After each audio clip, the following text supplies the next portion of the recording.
মাংসের ভিতরে সব মশলা দিয়ে দিয়েছি। প্রথমে দিয়েছি হলুদের গুঁড়া, লবণ, ধনিয়া জিরা গুঁড়া, দারচিনি গুঁড়া, আদা গুঁড়া, লাল মরিচের গুঁড়া, লবঙ্গ আর এলাচ ছেঁচে দিয়েছি, রসুন বাটা দিয়েছি। এখানে খিচুড়ি বসিয়ে দিয়েছি আর কেটে রাখা পেঁয়াজগুলো এখন লাল লাল করে ভেজে নেব মুরগির মাংসের জন্য।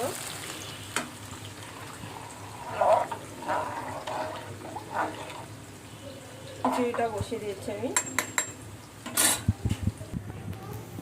মুরগির মাংসতে আলু দিয়ে নিয়েছি আর মাংসের সাথে আলু একটু পছন্দ করে। আর এই যে পেঁয়াজটা লাল লাল হয়ে গেছে, এখন আমি মাংস আর আলুটা একসাথে ঢেলে দিচ্ছি কড়াইয়ে।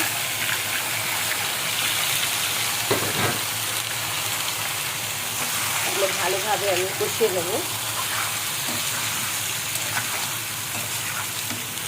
বাসায় আম্মা আছে, আম্মা আজকে খিচুড়ি খাবে, এই জন্য আমি খিচুড়িটাই রান্না করলাম।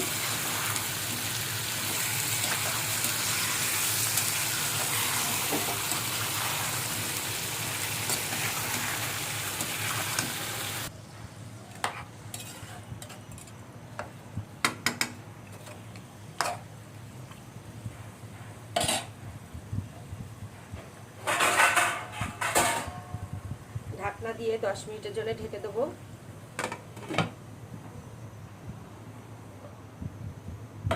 খিচুড়িটা আমি হালকা করে নেড়ে দেবো একটু। চুলায় আস্তে জালে খিচুড়িটা বসিয়েছি, খিচুড়ি হতে সময় লাগবে। 10 মিনিট পরে আমি ঢাকনাটা উল্টিয়ে দিচ্ছি। তরকারিটা আমার তরকারিটা একটু নেড়ে ফেলে দিচ্ছি।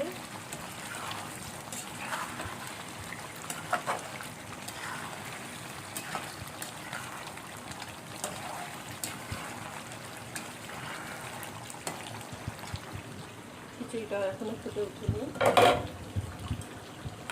খিচুড়িটার ভিতরে 5 মিশালি ডাল আছে, তাই আস্তে জালে দিয়েছি। সব রকম ডাল যাতে সুন্দরভাবে সিদ্ধ হয়।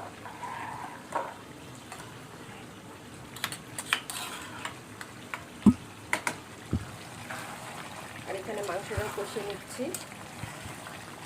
মাংসের এই ঝোলটা মরে গেলে তারপরে ঝোলের জন্য পানি দেবো।